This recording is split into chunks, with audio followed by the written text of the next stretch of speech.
So remember earlier we talked about the equivalency statements, and I said that we're going to be using the equivalency statements all over the place. So at the top of the next page, I have stated those one more time, just to remind you about those equivalency statements.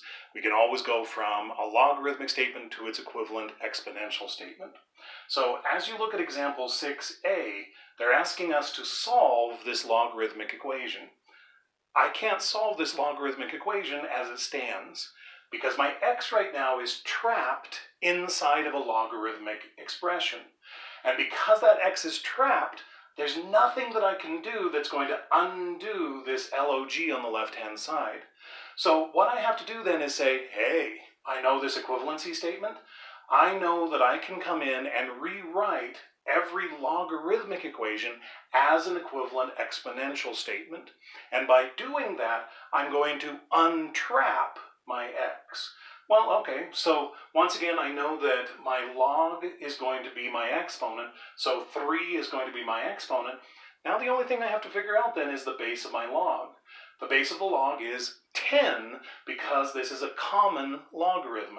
And as you look at this common logarithm, remember that base 10 logs are frequently not written.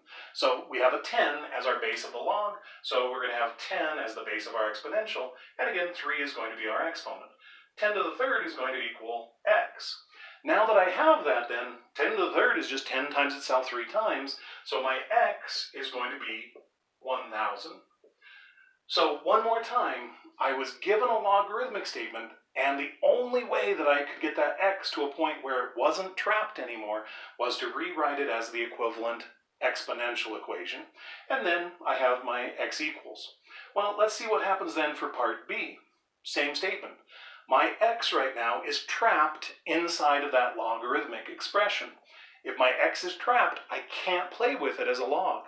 So I need to take this logarithmic equation and rewrite it as an equivalent exponential statement. So base of the log is 3, base of the exponential is also going to be 3. My log is my exponent, so the exponent is going to be 2, and this is going to equal 3x minus 2, the argument here. Well, 3 squared, that's 9. So I have 9 is equal to 3x minus 2. That's a linear equation. So add 2 to both sides, and I'm going to get 11 is equal to 3x. Divide both sides by 3, and I now have 11 over 3 is equal to x. And we have our final answer for the problem.